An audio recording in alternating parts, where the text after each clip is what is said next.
She was the first female TV journalist to, well, you can just fill in the blank, every blank, because Barbara Walters was the first at just about everything in TV news. In terms of groundbreakers in television journalism, there's Barbara, and then there's everybody else.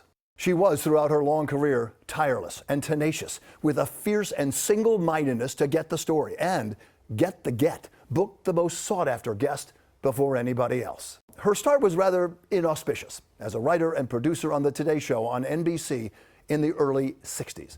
Who would have guessed she would become the first woman to co-anchor a network morning broadcast? She was named co-host of The Today Show, sitting alongside Hugh Downs.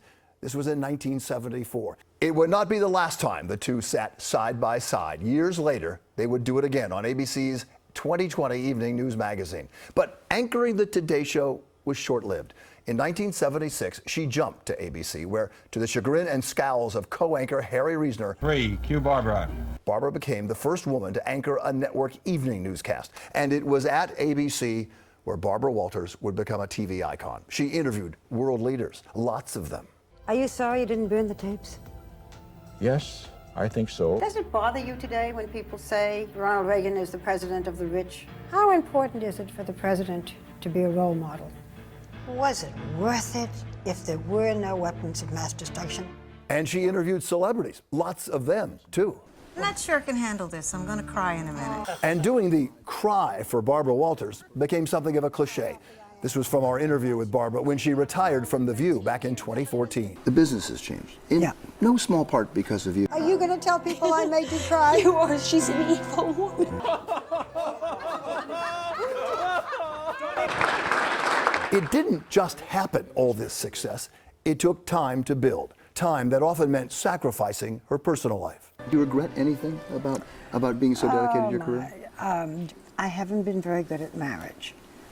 But I'm not sure, Bill, whether the career would have made that much difference. But I don't think it was easy being married to me. What was tough about being married to Barbara Walters? Oh, my goodness. I was traveling. For years when I was doing a morning show, I was up at 4:30 in the morning. You know, just in those days, being a, quote, career woman or having ambition was something harder for a man to live with than it is today. She was, it seemed, always on the job, and it paid off, at least professionally, as she built a kind of Barbara Walters empire. At 2020, for special events at ABC News, and beginning in 1997, a show that changed daytime television, The View, which is still going strong. When I asked her back in 2014 why she was retiring from The View at the age of 84, she was typically Barbara. I wanted to leave while Bill Ritter was saying, "Why are you leaving?" instead of going on the air and saying, "We thought she'd never go." So this is the time. As for her favorite interviews? The first would be a couple named Michelle and Bob Smithers, married, blind and deaf. The most courageous, wonderful people. Christopher Reeve, who had such courage. Man, am I lucky. I am so lucky. It's unbelievable. Katharine Hepburn. I've just done what I damn well wanted to, and I made enough money to support myself. And I ain't afraid of being alone.